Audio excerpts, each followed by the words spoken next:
Let's get started.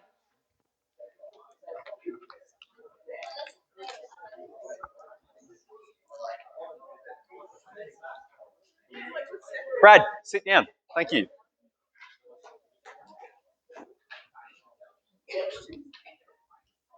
Okay, welcome. So we're recording there, are we, Flynn? You can hit the record button, mate. Thank you. So today we're talking about similar triangles, and we've got the midpoint theorem to prove, but I think I'll do that about halfway through the lesson. Okay. So can you sit down and go back and get it a bit later? I want to get started.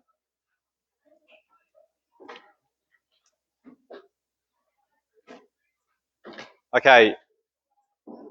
So I think it's important for me to say, I understand congruent triangles was a bit more challenging than I had anticipated for us. That's okay. Let's leave it there because we're moving on to similar triangles. I think we'll probably find this a little bit easier. And then that's a skill we can focus on in preparation for the test, congruent triangles. But all these things we're building up are going to help us with those sorts of proofs. So similar triangles. Triangles are similar if they have the same internal angles. Okay. So that means they have the same shape. It doesn't necessarily mean they have the same size. Okay, so I can draw a triangle like this and a triangle like this, and they could have the same interior angles, and so they're similar to one another, but they're not the same size, and so that means they're not congruent. Okay. So if in a triangle, for it to be similar, there only needs to be two angles. We only need to prove that two angles are the same. Okay, because if two angles are the same, then this remaining angle is necessarily the same because of the sum of triangles. 180 degrees, take away alpha and beta, it's going to be the same here as well. So we only need two angles that are the same to prove that a triangle is similar. So our first example here says, which triangle is different from the others? And we've got 4 triangles there. And all we're going to do is we're going to go through and we're going to figure out the unknown angle in each triangle. Okay, so in our first triangle here, I've done 180, take away, we're told this angle here is 57, and this angle here is 83. So when I do 180, take away both of those, I'm left with 40. Okay, then I move on to the next triangle, I'm finding the unknowns, so we've got 57, we've got 40, and again 180, take away both of those, and I've got 83. All right, in our third triangle, the unknown angle was 57. And in our fourth triangle, the unknown angle was 73. Okay, and so we can see 73, 67, and 40.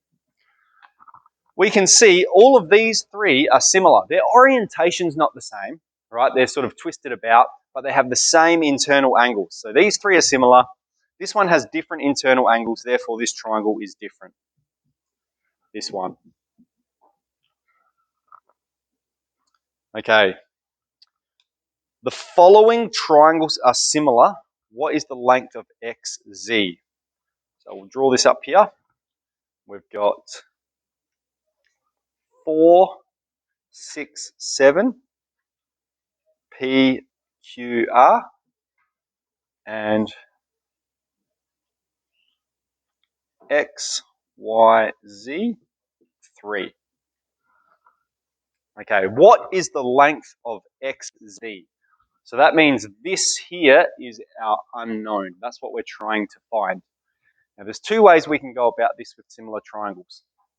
Okay, we've got to figure out which side corresponds with which side, and we're told that with the angles. Like if we look at the angles in our diagram here, we've got three loops here, and we've got 3 loops here.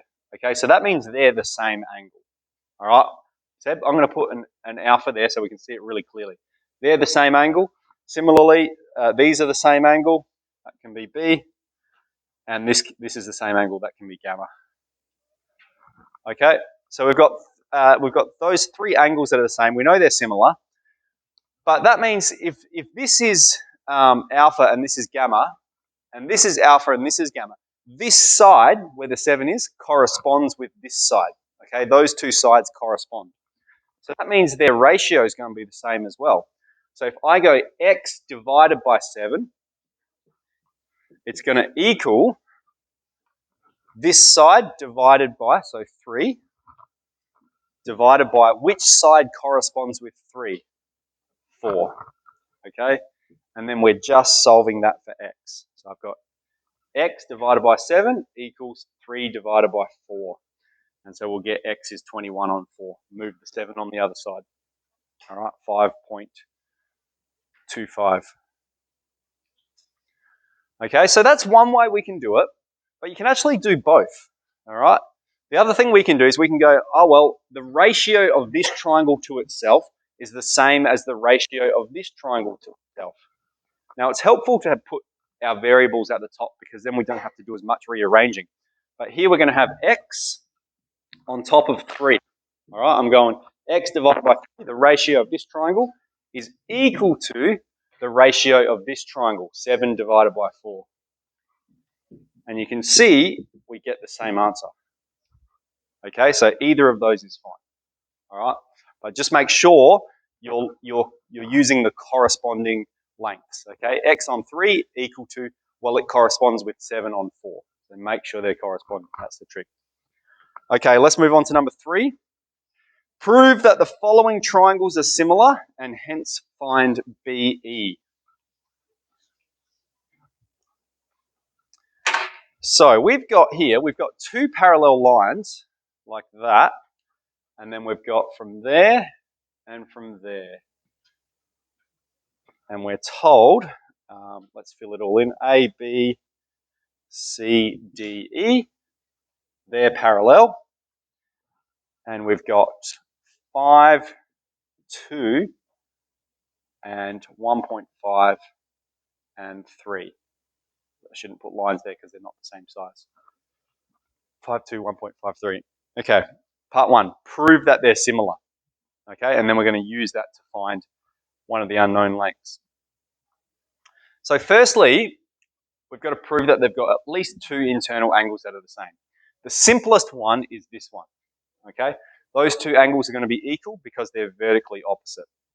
So let's say that angle AEB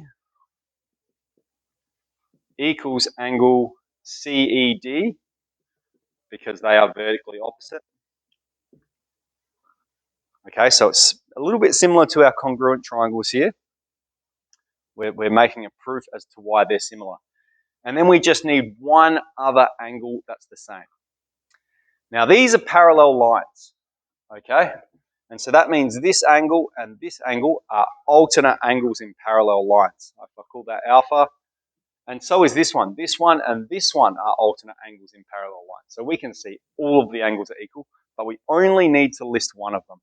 So let's go angle ABE is equal to angle, we're going to have DCE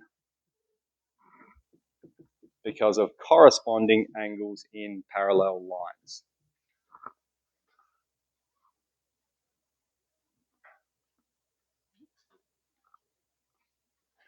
Okay, therefore, this triangle ABE, alternate, yes, absolutely, alternate, thank you.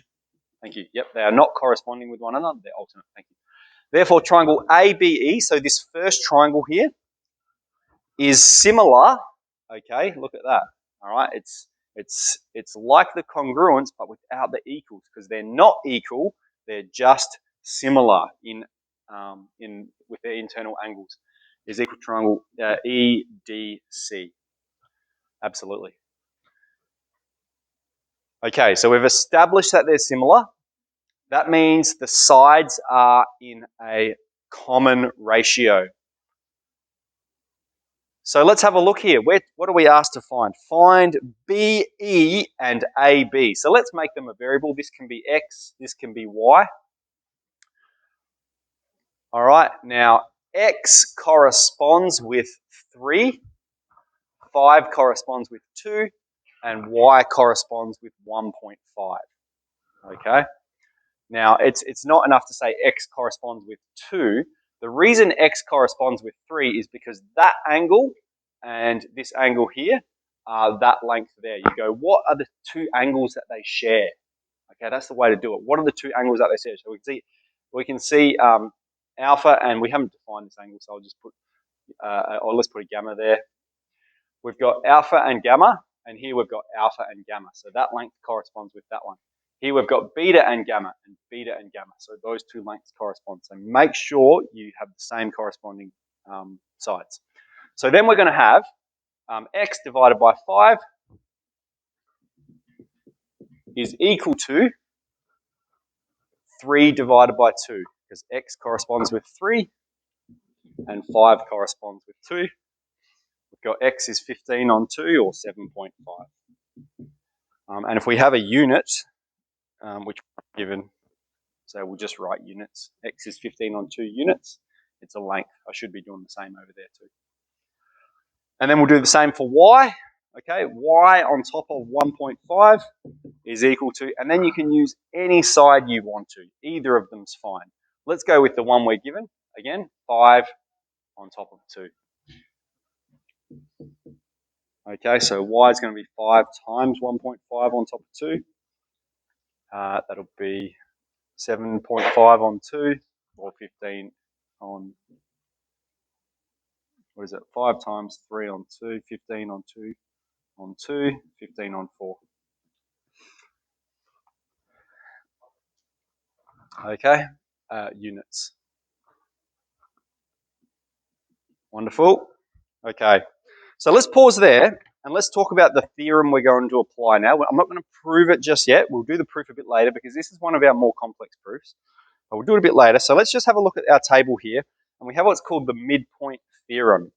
Okay, so it says, read it carefully and have a look at the diagram there. It says, if we have two lines joining the midpoints, we have the line joining the midpoints of two sides of a triangle. Okay, so it has to be the midpoint of the first side and the midpoint of the second side. Then it is parallel to the third side and half of its length. Okay, that's our midpoint formula. And then we have the converse to it. Okay, and maybe I'll just really explain quickly, like a simple definition of converse, right? We know, okay, this is important. We know if these lines are parallel, then those angles are equal. Okay, that's our theorem. The converse to that theorem is if these angles are equal, then these lines are parallel. So it's just reasoning back the other way. It's starting with this information and going, therefore the lines are perceived, therefore the lines are parallel. Okay, so that's what we mean by converse. And so when we've got the converse of the midpoint theorem, we're not starting with the midpoint of the triangle on the right. We're saying we've got the bottom sides parallel to it, we've got half its length, and therefore it is the midpoint of the other side. So we're combining those two pieces of information. Excellent. So let's apply the midpoint theorem to question 4 and question 5.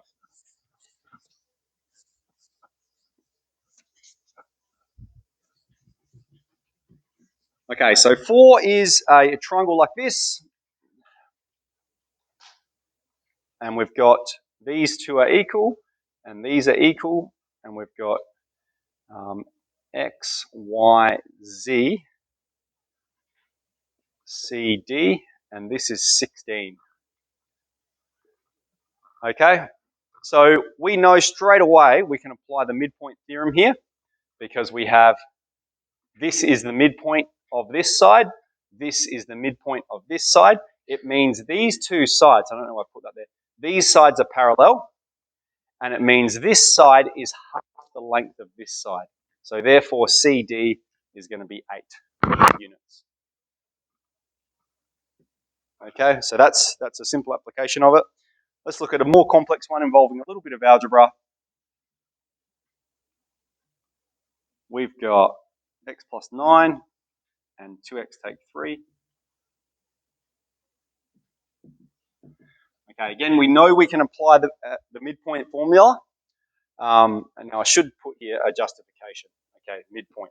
That's going to be our shorthand for it, midpoint. And then the converse is converse of the midpoint. Okay, so there's our two pieces of notation. This is our justification for the first one.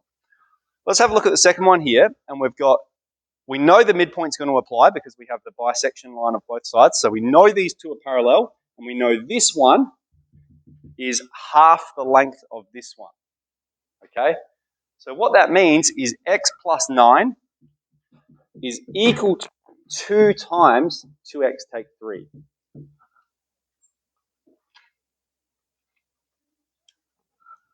Okay, that this length here is equal to half of this one, or yeah, it's going to equal twice times that one. This one's equal to half that one. Sorry, this is twice times that. There we go. So then we're solving this equation. We've set it up. That is equal to 2 times that because of the midpoint theorem. And then let's go ahead and crunch it. Okay, we're going to expand, move all the x's to one side, the numbers to the other. 4x takes 6. I'm going to get 3x is 15 and x is 5 units. Now, it doesn't tell us to find the length of the sides, it just says to find the value of x. Now, I'm going to have plus 6, so that'll be 15 there, and take x, 3x is 15, and then x is 5. Yeah. Or it'd be negative 15 equals negative 3x. So, yeah, good question. Okay, so I don't want to go through the proof just yet. I want to give you guys an opportunity to do some of the questions, and then we will go through the proof. Now, there's quite a few questions for this exercise, so it may be we do it over tomorrow's lessons as well. We'll see how we're going. But let's get started on it. So that's question 8.1.